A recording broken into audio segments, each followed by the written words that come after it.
What's going on, everybody? In the last video that I did where I was refurbishing the hybrid battery, we discovered a couple of leaks. When I first got the car, the wheel well was full of water, the carpets were soaking, and just a lot of water-centric issues.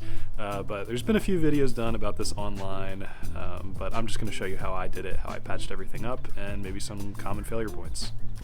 So this here is going to be your main culprit. The welds on this area really are the main failure point for these 2006 Gen 2 era Priuses.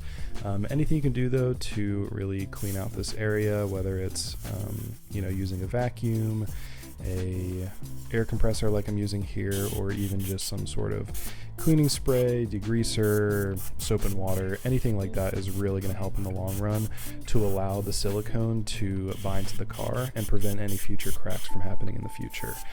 I personally just used, kind of like a vinegar alcohol spray, and that acted as a degreaser for me. But that was, just for this area where the cracks were.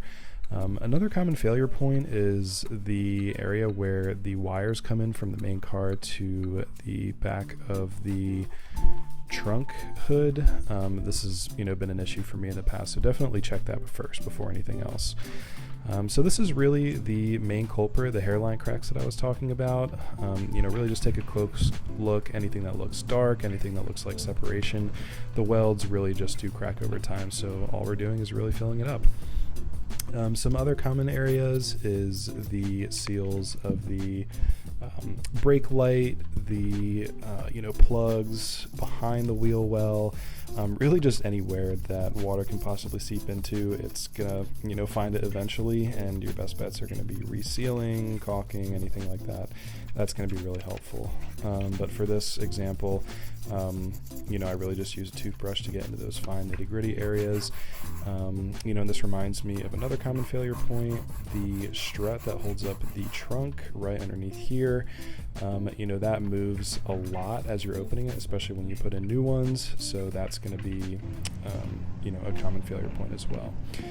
This is really just the all-weather outdoor type silicone that I used. I haven't had any issues since I've installed this. One thing that I would have, or I guess I wish I would have done better, is to put a little bit more. I was a little bit nervous about getting silicone everywhere, and I hadn't really used it on a car before, so I was nervous about it. But if you really just want to fill it up to the side when you put that weather stripping back on, that's a good level. For me, at the end of it, I didn't really see it coming out the sides at all, and you don't want it coming over the sides, just kind of up to the sides. So feel it out when you're putting it on, but any amount of silicone is really going to help to prevent anything from happening down the road. So these are the final results. After it cured, I really never noticed them, but maybe you look at your car a little bit more differently than I do, Raptor line Prius or anything like that.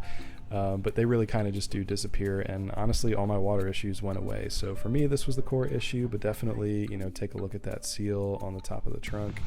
And yeah, thanks for watching. Hope this helps.